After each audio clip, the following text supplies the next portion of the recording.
শেখ হাসিনা গর্বের সাথে নির্লজ্জভাবে বলছে যে তার পিয়নেরই প্রায় 400 কোটি টাকা আছে। বাংলাদেশে একটা সদ্য জন্ম নেওয়া শিশু, তার মাথায় প্রায় 1.5 লক্ষ টাকার ঋণ চাপিয়ে দেওয়া হয়েছে। আরেকটা ঘটনার দিকে যদি আমরা লক্ষ্য করি, আরেকটা পরিসংখ্যান, পাচার নামক লুটপাট। আমাদের বিগত 16-17 বছরের এই ফ্যাসিস্ট রেজিম তাদের সময়ে পাচার করেছে প্রায় 11 লক্ষ কোটি টাকা, যেটা দিয়ে 35-40টা পদ্মা সেতু নিমিষে বানানো যেত। যেই পদ্মা সেতু নিয়ে এত গৌরব, সেখানেও প্রায় 30-40% টাকা তারা লুটপাট করেছে। আমরা দেখলাম সেই শেখ হাসিনা গর্বের সাথে নির্লজ্জভাবে বলছে যে তার পিয়নেরই প্রায় 400 কোটি টাকা আছে। অর্থাৎ একজন পিয়ন কতটা লুটপাট করলে সে 400 কোটি টাকার মালিক হতে পারে। তাদের ভূমিমন্ত্রী সাইফুজ্জামান, তার শুধু লন্ডনে বাড়ি ছিল 360টা।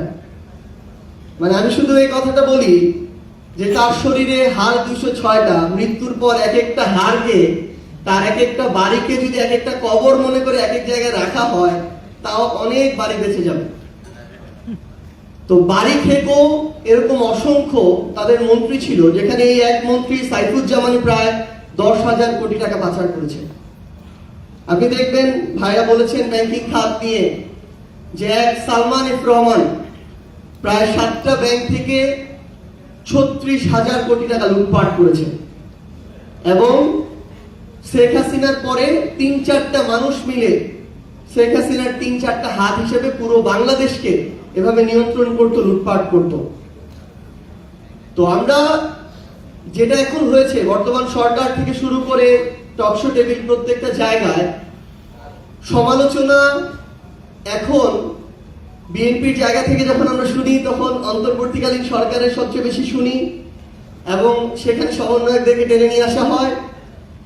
আমরা আমাদের জায়গা থেকে বর্তমান সরকারের সমালোচনাগুলো করি, কিন্তু আমরা যেন বিগত 16-17 বছরের যে এত বড় লুটপাটের রাজ্য, যেটার ফলে একটা গণঅভ্যুত্থান হতে হলো, হাজারের অধিক মানুষকে জীবন দিতে হলো, এত মানুষকে রক্ত দিতে হলো, আমরা যেন এই ইতিহাসগুলো যেন আমরা ভুলে না যাই, এই শোষণগুলো যেন আমরা ভুলে না যাই, এগুলো যেন আমাদের আলোচনায় আসে। কারণ এটা অনেক বেশি জরুরি যে আমাদের যখন যৌক্তিক হোক অযৌক্তিক হোক তর্কটা যখন নিজেদের মধ্যে চলে আসে, তারা তখন দর্শক সারিতে বসে, যারা এতদিন এই লুটপাটগুলো করেছে, আরামায়েশ করে আর আমাদেরকে দেখে মজা নেয়। তো আমাদের যেমন সেগুলো সামনে রাখতে হবে, সেই খতিয়ানগুলো সামনে নিয়ে আসতে হবে, পাশাপাশি সেগুলো থেকে শিক্ষাও নিতে হবে। আমরা আহ্বান করব আমাদের জায়গা থেকে, জাতীয় নাগরিক পার্টি এনসিপির পক্ষ থেকে, বর্তমানে সরকারে বিএনপি রয়েছে, তাদের সংখ্যাগরিষ্ঠতা, তাদের পথ সম্পর্কে আমাদেরকে বিব্রত করছে, বাংলাদেশের মানুষকে বিব্রত করছে।